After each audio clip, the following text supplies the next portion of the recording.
La Grande-Bretagne n'interviendra pas militairement en Syrie. Ainsi l'a décidé David Cameron, après un camouflet infligé par la Chambre des communes la nuit dernière.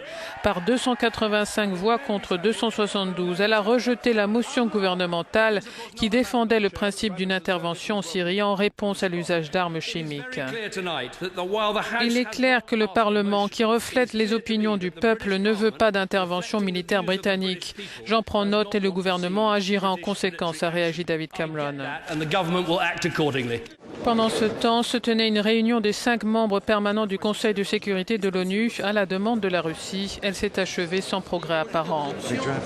Moins d'une heure après, les États-Unis, qui ont déployé hier un destroyer supplémentaire face aux côtes syriennes, laissaient entendre qu'ils pourraient décider d'une action unilatérale.